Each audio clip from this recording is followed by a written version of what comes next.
முருகா, வெற்றிவேல் முருகா.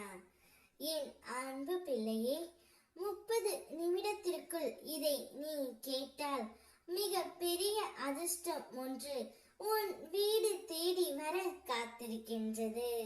சவாலுடன் இந்த திருச்செந்தூர் முருகன் உன்னை காண வந்திருக்கின்றேன். வாழ்க்கையே வெறுத்து போய்விட்டாய்.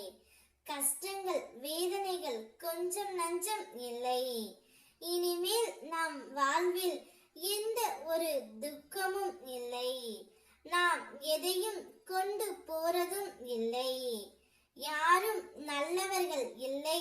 நம்பியவர்களும் நம்பிக்கை துரோகித்தான் என்று வெறுத்து விட்டாய். யாருக்கும் பாரம் இல்லாமல் தனிமையை அதிகம் விரும்புகின்றாய். தனிமை மன நிம்மதியை தருகின்றது. இதுவரை உன் வாழ்க்கையில் வலி, துயரம், கண்ணீர் மட்டுமே பார்த்தாய். ஆனால் இனி வரும் நாட்கள் உனக்காக அற்புதங்களால் நிறைந்து இருக்கும். நிம்மதி, சந்தோஷம், ஆனந்தம் உன் வாழ்வின் துணையாக இருக்கும். என் மீது கொண்ட நம்பிக்கையை ஒருபோதும் குறைக்காது. உன் பாதையை சமப்படுத்தி எல்லாவற்றையும் சரி செய்வது என் பொறுப்பு. நீ எவ்வளவு கஷ்டங்களை தாங்கி வந்தாயோ அதைவிட பல மடங்கு ஆனந்தம் இனி உன்னை தேடி வரும். கடந்த இருள் சூழ்ந்த நாட்கள் ஒரு கனவு போல் மறைந்து உன் இதயம் மீண்டும் புன்னகை செய்யும். எந்த ஒரு சூழ்நிலையிலும் உன்னை நான் கைவிட மாட்டேன். உன் அப்பன் திருச்செந்தூர் முருகன் காலடியை தொட்ட உன்னை எந்த கர்மவினையும் சுற்ற முடியாது.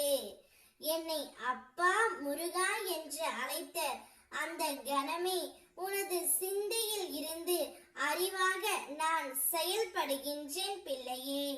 நீ கருவில் இருக்கும் போதே என்னை வணங்கும் சக்தியை தந்திருக்கின்றேன்.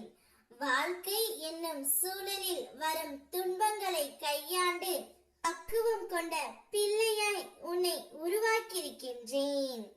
இத்தனை ஆற்றலையும் உனக்கு தந்து இந்த வாழ்க்கையை சிறப்புரை வைக்க நான் என் அருளை தருகின்றேன்.